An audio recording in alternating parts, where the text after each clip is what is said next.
Bonjour, je suis Marie-Josée Côté. Je suis directrice marketing commercial pour Socialimap. Socialimap est un logiciel qui a été développé par Alena Conseil, qui est une agence web digitale. Et pour vous permettre de mieux comprendre ce qu'on fait, plutôt que de vous pitcher en 30 secondes, j'ai envie de raconter l'histoire parce que je trouve que ça parle. Alena est une agence donc, qui est basée à Aix-en-Provence, dans le sud de la France, qui existe depuis maintenant 6 ans. On fait des sites Internet et des landing pages, entre autres. Et par la force des choses, beaucoup de nos clients nous ont demandé de les accompagner dans la mise en place de stratégies social médias et dans leur stratégie d'inbound marketing. Et donc, pour y arriver, à l'époque, on mettait plusieurs outils bout à bout. Et très souvent, comme ces outils n'étaient pas les nôtres et qu'on ne les maîtrisait pas, le rendu n'était pas toujours ni maîtrisé, ni très qualitatif.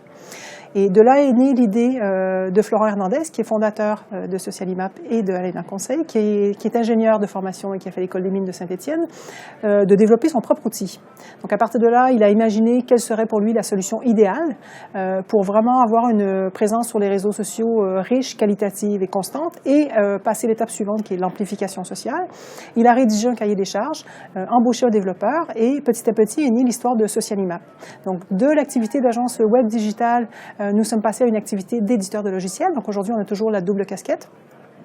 Et donc, c'est comme ça qu'est né Socialimap. Socialimap a été lancé à la commercialisation il y a plus de 2 ans maintenant. Socialimap compte 9000 utilisateurs, parmi de très grands groupes, de grands comptes comme Adidas, comme Yves Rocher Italie. On travaille aujourd'hui avec Manpower, plusieurs clients également dans la banque.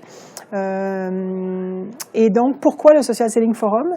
C'est assez naturellement, en fait, on s'aperçoit aujourd'hui que dans la transformation globale de l'entreprise, transformation digitale globale de l'entreprise, il y a eu un premier passage qui a été la digitalisation du marketing et de la communication, avec la mise en place déjà de CRM assez puissants, et puis pour faire vivre ces CRM, du coup des dispositifs de contenu, de présence sur les réseaux sociaux, puis de la présence, on a évolué vraiment vers une stratégie d'inbound marketing. L'inbound marketing étant de dire, plutôt que d'attendre que les prospects viennent à moi, comment consomment aujourd'hui ces acheteurs en B2B, comment font-ils leur choix, où est-ce qu'ils s'informent, comment ils consomment, et d'aller à la rencontre de ces acheteurs, notamment leur fournissant des contenus à travers des stratégies de contenu, pour les attirer, les faire venir à nous, arriver à se positionner comme des experts sur nos sujets. Et donc, petit à petit, faire évoluer notre relation avec le prospect pour éventuellement le passer à l'équipe commerciale derrière. Donc, c'est tout ça pour vous dire que c'est assez naturellement que la jonction s'est faite entre un outil qui avait plutôt une vocation marketing à la base, qui était celle d'inbound marketing, de pouvoir pousser des bons contenus au bon moment auprès des bonnes cibles sur les bons réseaux sociaux.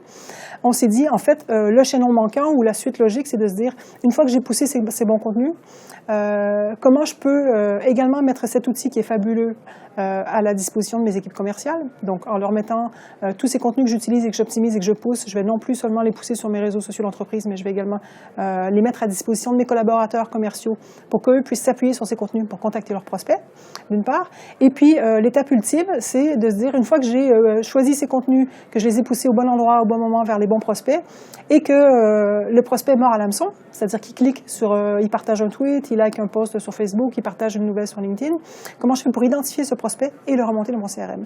Et donc, aujourd'hui, on tend vers ça avec Socialimap, c'est-à-dire qu'on a un développement, un partenariat en cours avec GetQuanti, qui est d'ailleurs un partenaire de l'événement.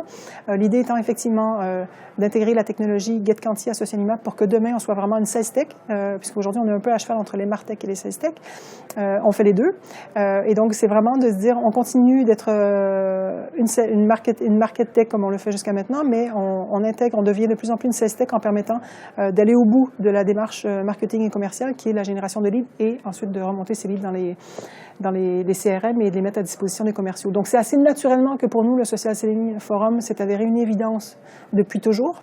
On était participant à la première édition, partenaire déjà de la deuxième édition, et aujourd'hui, on est sponsor Platinum de la troisième édition parce qu'on croit énormément déjà à l'écosystème. C'est un écosystème qu'on trouve riche, dynamique, avec beaucoup de belles pépites, de beaux prestataires, de gens qui sont agiles, qui sont ambitieux, qui sont novateurs, qui sont dans la disruption aussi et qui aiment bien bouger les codes, faire évoluer le cadre, et ça nous plaît.